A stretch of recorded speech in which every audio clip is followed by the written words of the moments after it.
আসসালামু আলাইকুম। আমি আবুল কাশেম, একে ব্লক পক্ষ থেকে আপনাদেরকে জানাচ্ছি শুভেচ্ছা অভিনন্দন। বাংলাদেশের মানিকগঞ্জ জেলার সাটুরিয়া উপজেলার ধানকুড়া গ্রামের এক ঐতিহাসিক স্থান হচ্ছিল এই জমিদার বাড়ি। এই জমিদার বাড়িটি হচ্ছিল নরসিংহ রায় চৌধুরী জমিদার বাড়ি। এখন এটা সরকারি তত্ত্বাবধানে আছে। বাংলাদেশে যতগুলি ঐতিহাসিক জমিদার বাড়ি আছে তার মধ্যে অন্যতম হচ্ছে নরসিংহ রায়চৌধুরী জমিদার বাড়ি ধানকুড়া গ্রামে অবস্থিত।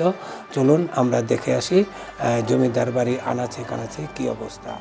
ধানকুড়া এই জমিদার বাড়ির প্রতিষ্ঠাতা ছিলেন জমিদার নরসিংহ রায়চৌধুরী। তারপর জমিদারি প্রথা বিলুপ্তি হওয়ার আগ পর্যন্ত একে একে জমিদার বংশধররা এই জমিদারির দায়িত্ব পালন করেছিলেন।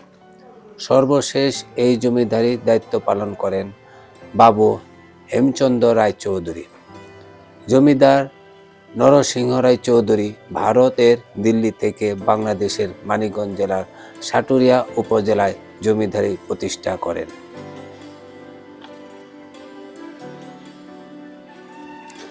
জমিদার নরসিংহ রায়চৌধুরীর ছেলে ছিলেন গিরিশ গোবিন্দ রায়চৌধুরী। তার ছেলে ছিলেন হেমচন্দ্র রায়চৌধুরী। তার ছিল 3 ছেলে, অমূল্যচন্দ্র রায়চৌধুরী, বীরেনচন্দ্র রায়চৌধুরী এবং নির্মলচন্দ্র রায়চৌধুরী।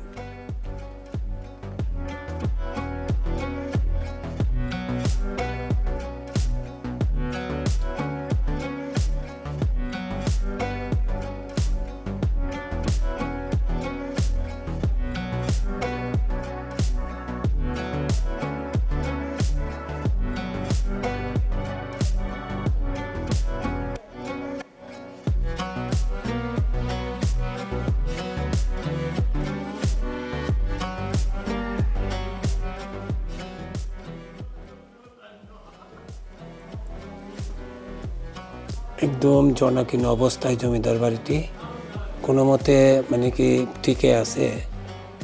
এটা আসলে কি সরকারের একটা ব্যবস্থা নেওয়া উচিত। এই জমিদার বাড়ির পাশে একটি বিশাল পুকুর আছে। এই পুকুরটিও জমিদার আমলের।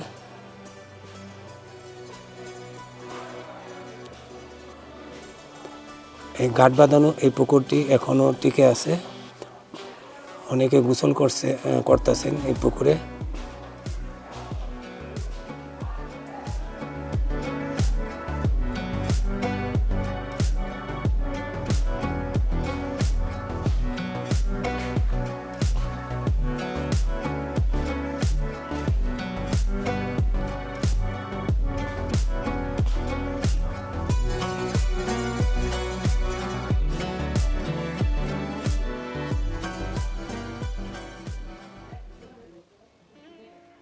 আমার নাম সুশীল কুমার পাল। আমার বাড়ি এই জমিদার বাড়ির পাশেই।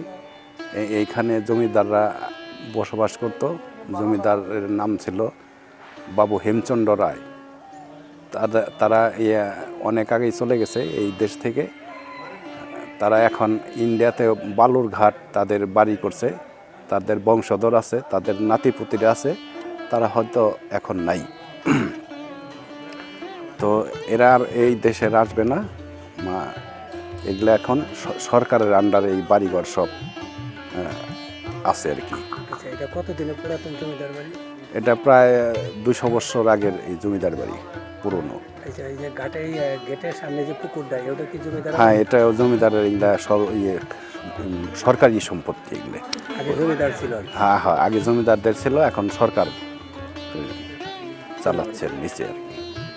এটা পুকুর আছে, এখন সে পুকুরও সরকারের আন্ডারে। বাড়িঘর সব সরকার এখন আন্ডারে চলতেছে।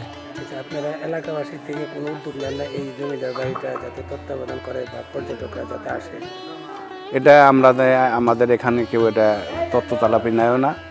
এখন এটা যদি এটা একটা ছোটে আর একটা এটা ছুটে আসে আরেকজনে নিয়ে যায়, এইভাবে এটা চলতেছে। কেউ এখানে পরিচর্যাও করে না, কেউ খালি দেখতে আসে। জমিদার বাড়ির পুরনো নাম শুনে অনেক জায়গার থেকে লোকজন আসে, আইসা পরিদর্শন করে চলে যায়।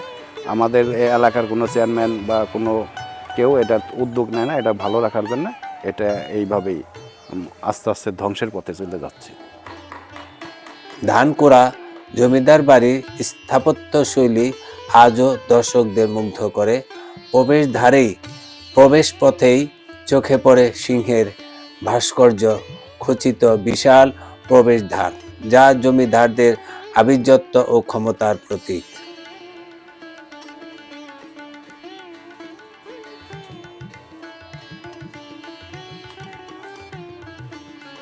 এই জমিদার বংশের আওতায় মোট 24টি কাছারি ছিল। বর্তমান ময়মনসিংহ জেলার জগন্নাথপুর ও খালিয়াঝুরি নামক এলাকায়ও তাদের জমিদারি ছিল।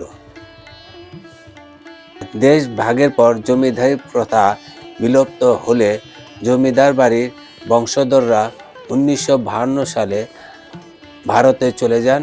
শুধুমাত্র রেখে যান তাদের তৈরি দীর্ঘদিনের কর্মযজ্ঞের স্মৃতিচিহ্ন।